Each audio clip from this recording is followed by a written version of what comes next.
Breakthrough Christianity doesn't happen on an empty tank. And before I get into the actual sermon, there's a context story that I'd rather put out now rather than to try to interject the whole story when it really fits with the sermon. And this goes all the way back to when I was in college. When I was a college student, one of the courses I took, because I could, was fencing. And I don't mean putting post holes in the ground and so forth. I mean the sword kind of stuff, because I thought this would be really cool. And I'd get a college credit for it. All right, win-win. And so I took the fencing course. And one of the first classes we had, the instructor said, now, I'll tell you up front, the left-handed fencer has the advantage. Okay, I'm listening because he said somebody gets an advantage. Because the left-handed fencer is going to have to fence all of you right-handed people, so they're going to understand what it means to be fencing against somebody who's on what looks like a mirror image of themselves kind of playing field. Whereas all you right-handed people, you're going to be fencing against mostly right-handed. And raise your hands, and there was one person in our class that was left-handed. And he goes, well, that guy's probably going to be the one that wins at the end of the class. Because what we did was we learned fencing throughout the semester, and at the end of the semester, we had a competition. And there were 3 rules, and I'm going to give you 2 of them. One rule was, oh, I blew it. I keep forgetting the first rule. Oh, it's double elimination. So you actually had to lose twice to be knocked out. Second rule was everybody in the class had to function as judges. And in fencing, you have 4 judges standing at the back corners of the mat. I'm not going to tell you the third rule until the end. Not at this part, but near the end of the sermon. So, being lefties had an advantage. I'm not left-handed, but I broke my right arm so many times I had to learn how to function lefty. I went out and bought both a left-handed and a right-handed fencing sword. And every day in class, I would practice righty. When I was out of class, a friend of mine and I would practice together. He wasn't too coordinated, so he kept on doing righty. I would do lefty against him. So when we finally get to the end and we're in the competition, my friend got lucky. Like I said, he wasn't too coordinated, and he won out his first 2 rounds. Unfortunately for him, I was the 3rd round he went up against. And I said, okay, Rob, your choice. Am I fencing lefty or righty? And he knew, as a lefty, I wasn't as hot as I was on the righty. So he said, you do lefty. And I said, okay. And I beat him. He was the only person in that class that had a significant amount of practice going up against a lefty. The next person I faced after him was probably the best or next to best person in our class for fencing. She had an advantage. Actually, she had 2 advantages. 1, she was shorter, which means smaller target area. 2, she was fast. But I was fencing against her lefty, and that advantage was enough. I beat her. I also beat the other guy that was pretty well off as far as his ability goes. So I had then final rounds and facing the lefty. And I went against him lefty. And on one level, it was cool because he wasn't expecting anything that came after him. He'd never fenced against a left-handed person. He'd only fenced against right-handed persons. So when I'd attack, he'd get confused because it didn't look like it always looked. And he'd do the block, but he'd do it as though I was a righty. And I knew that. And I knew what the consequence of that was, so I'd parry around that and boom, in for the score. And I'd score, and I'd score, and I'd score, and I'd score. But there was a problem. Just like he didn't know what to look for with a lefty coming out of lefty, none of the students in the class knew what to look for either. They never saw a single score. Now the instructor, after every score, blows the whistle and stops the match and fixes my foil. I say fixes my foil because when I'd score, I'd plunge it all the way up into his chest. My foil was bent at a right angle right after the pummel because it went straight down his body every time I ran him through. And about the 5th or 6th time of scoring and not getting it counted because the people scoring can't recognize what they're seeing, I just got really frustrated. As soon as the instructor blew the whistle to start the match, I stomped, thrust. It was over. He blew the whistle again. I mean, that was it. Stomp, thrust, dead. No score. At the end of that match, there were only 2 people that were undefeated. And there were still 2 people undefeated because none of my scores counted. And he never came close to scoring on me. Keep that story in mind. We're going to come back to that later. So, the passage we were actually looking at from Luke 5, I had 15 through 16, but Robert wanted to pull it back to 14, so we'll start at 14. And he charged him to tell no one, but go and show yourself to the priest and make an offering for your cleansing as a testimony to them, just as Moses commanded. However, the report went around concerning him all the more, and great multitudes came together to hear and to be healed by him of their infirmities. So he himself often withdrew into the wilderness and prayed. Robert included verse 14 to show the context. Jesus demonstrated his very personal way when he approached healing with the leper. He touched him, which made it personal. Mark 1:41. Then Jesus, moved with compassion, stretched out his hand and touched him and said to him, I am willing, be cleansed. Under the law, this made Jesus unclean, but he followed the law and sent the man to the priest. Part of the result was that a number of people were coming to be healed. At this point, Jesus was no longer healing in towns, but was going to unpopulated areas because of the crowds, and witnessed the time that he fed 5,000, which only mentions the men that were there, John 6:15. Therefore, when Jesus perceived that they were about to come and take him by force to make him king, he departed again to the mountain by himself alone. Hard to go against 5,000. In each of these instances, we see Jesus getting away from the crowds in order to pray. He had to be aware that many were coming to be healed and fed, but had no interest in his message. John 6:26. Jesus answered them and said, Most assuredly I say to you, you seek me not because you saw the signs, but because you ate of the loaves and were filled. It had to be discouraging for Jesus, which made it necessary to take time to pray. He was offering salvation, but many only wanted a handout, too often like today. Romans 8:5-6. For those who live according to the flesh set their minds on the things of the flesh, but those who live according to the Spirit, the things of the Spirit. For to be carnally minded is death, but to be spiritually minded is life and peace. Whether they were draining him because it was discouraging, he was offering more than physical healing. He was offering spiritual healing. He was offering more than a better now life. He was offering life eternal. But they weren't hearing what he said for what it was. They were listening for that opportunity. I heard he fed people. And they show up to get fed. And he even tells them, you're not coming for the word, you're coming for the chow. And because your belly is being filled, you keep coming back. It's time you opened up your ears and heard. That's draining. To be making the effort and have that many people missing the point. But then again, there was also the personal aspect of it.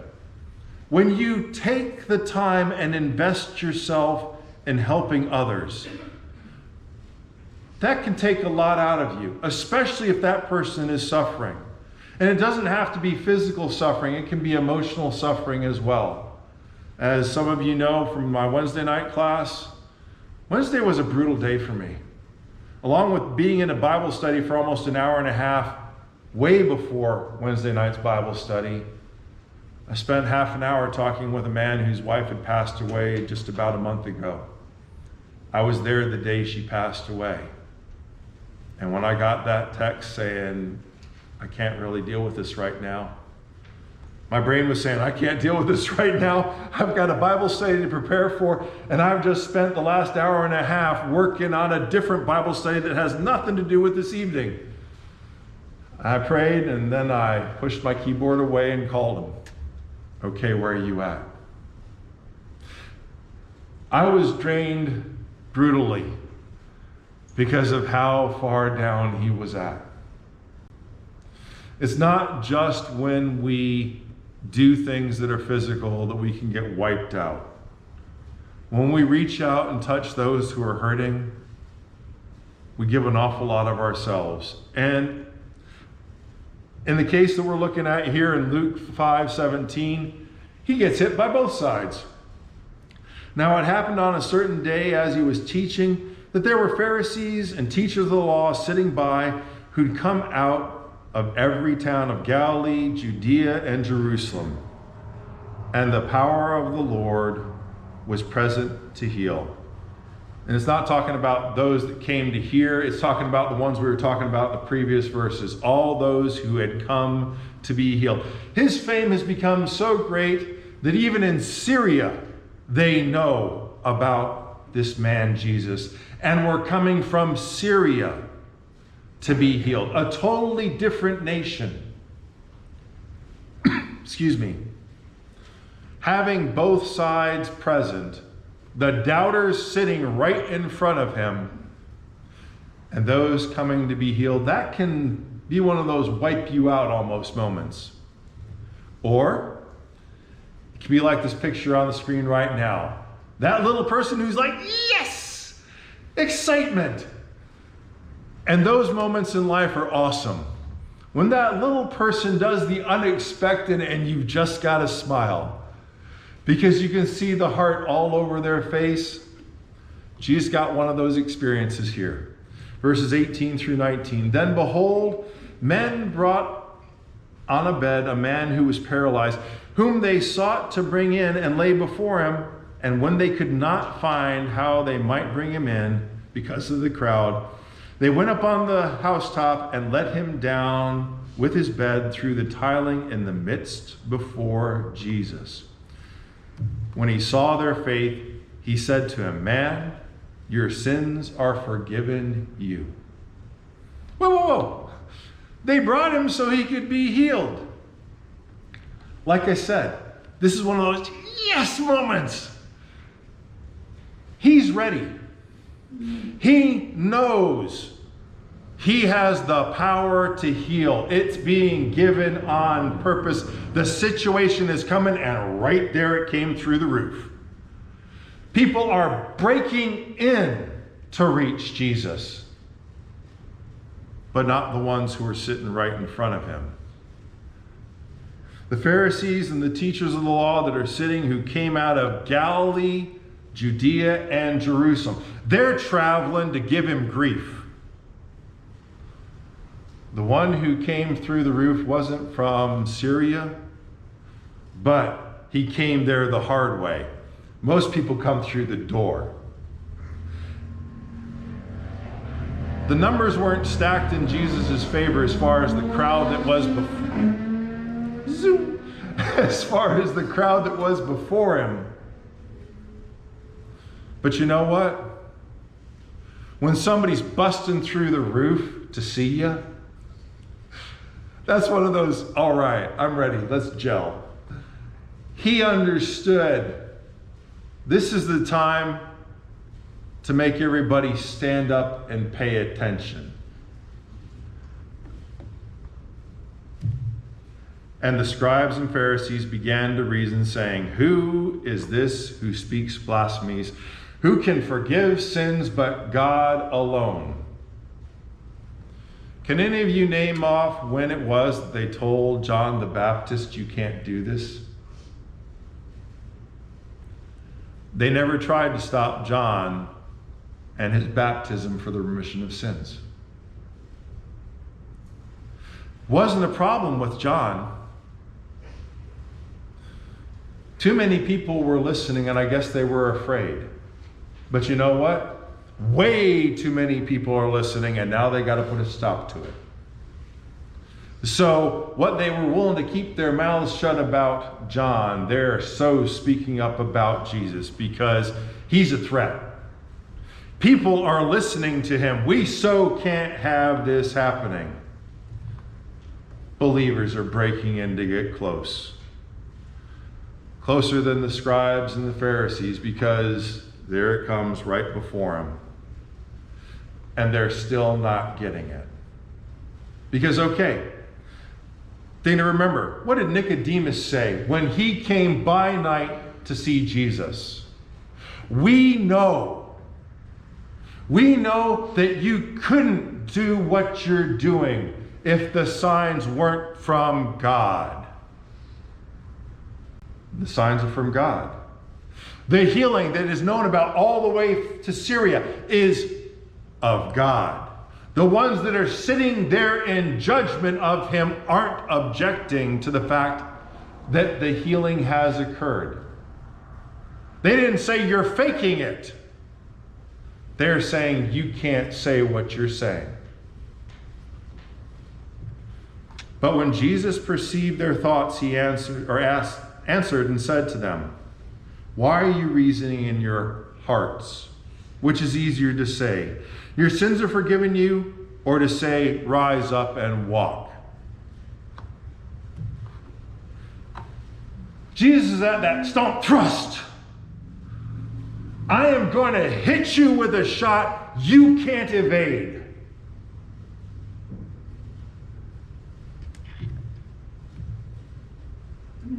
But that you may know that the Son of Man has power on earth to forgive sins, he said to the man who was paralyzed, "I say to you, rise, take up your bed and go to your house." Immediately he rose up before them, took up what he'd been lying on, and departed to his own house, glorifying God. And they were all amazed, and they glorified God and were filled with fear, saying, "We have seen strange things today." Let's jump back, because I've already got my little raccoon up there on the screen. Rule number 3. If there's a tie, it's decided by the flip of a coin. And we'd all agreed to that. It didn't matter that I had to have my foil fixed because it was bent up to the hilt, I want to say 12 times. It was still a tie, because the people that were scoring couldn't wrap their brains around what they were seeing. It didn't matter that the instructor was the one standing at the side, because he'd already said, who's judging? The class is judging. So, we get to that quarter point, and the instructor says, "Do either one of you want to forfeit?"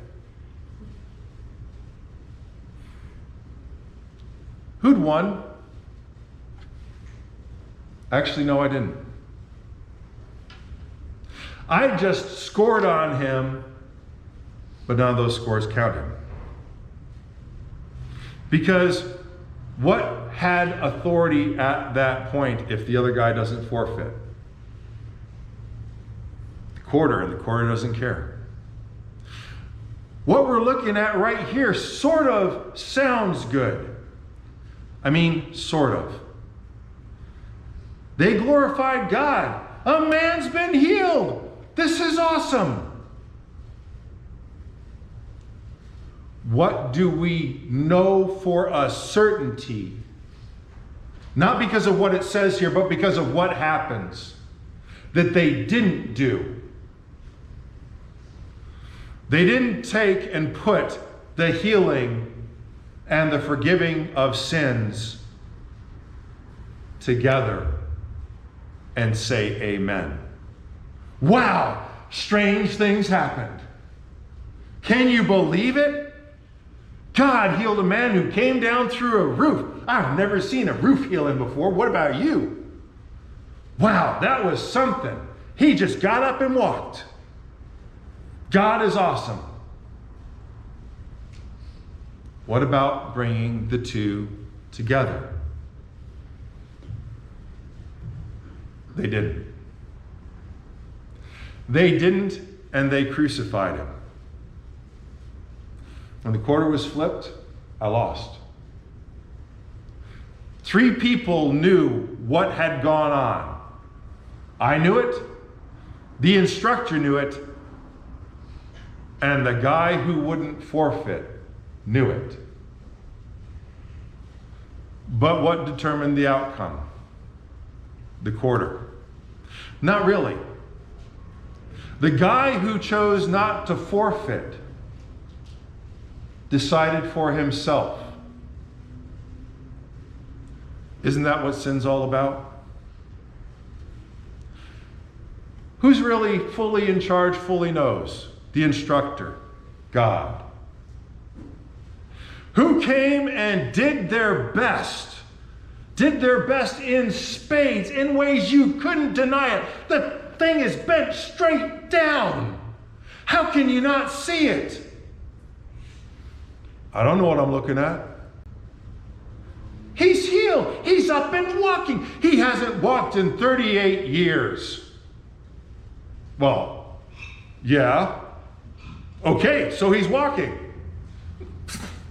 Can't you put the two together? I won't forfeit. I'm going to do it my way. And you say that this God thing means something. I just saw something that happened. Okay, things happen. That doesn't mean I'm going to change my ways. And at one point, the person who says that, who accepts, I'm going to do it my way, is going to face the instructor. Is going to face the one who left, right, and center, put it straight down the middle. You've got a choice to make. No, I don't. I'm just going to ignore that and boom. Except the instructor's then going to say, okay, thank you for having made your choice. Whoa, whoa, whoa. I didn't say I made my choice yet. Yeah, you did. When you chose to ignore the instructor, when you chose to ignore the rules, just because the quarter said he won, didn't change what had been done. Just because you can choose to reject God doesn't mean there isn't judgment. John 1:12, God gives us the power, gives us the authority to choose for ourselves. When we choose for God, God empowers us to make that choice, to have that choice have meaning. When we choose for God, He accepts that choice and is willing to work with us from that perspective. We show that we are making that commitment through baptism. Oh, wait. We show. We act. We do. We follow through with the conviction of what we've said. And God honors that conviction. He empowers us to become His children, but it's by our choice. He grants us that decision. We can choose to accept or not. And He grants us the power to not accept. He grants us the authority that goes behind not accepting. So that when I choose not to follow God, I might have gotten baptized, but you know what? That was one time, and now I'm off with the rest of my life. I will live it the way I want. What have I really chosen? I've chosen to reject God. One act is not a commitment. It's where it starts in commitment. What I choose to do day in and day out is reaffirming the commitment I've made. Like we do with the Lord's Supper. We come together on a weekly basis to affirm that the body that was sacrificed, that was without sin, that the blood that was shed to cover my sins, not only had worth at that one time, but has worth and meaning every single day of my life. And I am amening the price that was paid for me. Because I need that difference in my life. I need that difference to have life. That's when I say, yes, Lord. And when I don't do that, when it's not just the single act, when it's the choice of my life, when I reject, God is going to honor that. It takes a lot. Because, okay, we are called to take up our cross and follow him. The battle is won, but the fight's still on. The fight is still on because the quarter's not been flipped yet. You get back up to the line. Time to do it again. What do? You can do your best and never get scored on. Or you can quit. Whoa. What's this best or quit option? You can make the effort for God, or you can quit. It takes energy to stay in the fight. It takes energy to get back up to the line and do it again. And again, and again, and again. Because as parents, how many times do you need to let them know there is right and there is wrong, and disobeying mommy and daddy is so wrong? Do we do it 5 times? 20? 100? Because what happens on the time that you don't back it up? That they learn it's okay to do whatever they feel like, and they're out in traffic. When they're out in traffic and we know what the pain is and we know what the suffering is and we know the potential of death is there, then all of a sudden we are so serious about making that decision and convicted and going through it every single day. Why? Because it's my kid's life that's on the line. That's when it's important? No. Spiritually, it's that important every single day. Because what's the example I'm showing? Am I showing them Christian on Sunday and Monday through Saturday? I am me. And oh, am I full of myself. When Jesus took a break, was he out at the beach getting the tan? I'm not condemning getting a tan at the beach. I do that. No, it says he went into the wilderness. Call the wilderness the beach. He went to the beach and he prayed. He got away and he focused. I'm not condemning vacations. I love them. I do them. But I don't take a vacation from God when I'm on vacation. You already saw about 3 or 4 sermons ago what I do on my vacations. Yes, we went to downtown Disney and got pictures next to the M&M dude. And then you saw the dining room table where I had all 4 of my texts from Heritage Christian University. And I had my Bible. And I had the picture there of that coming up Sunday morning sermon. Yes, I'm taking a break from a lot of things, but I'm not taking a break from God. Just like when I was fencing. I didn't quit. I kept doing what I knew was right in spite of the fact nobody else noticed how right it was. Jesus didn't back down just because the people that were sitting right in front of him didn't care. He did what was right.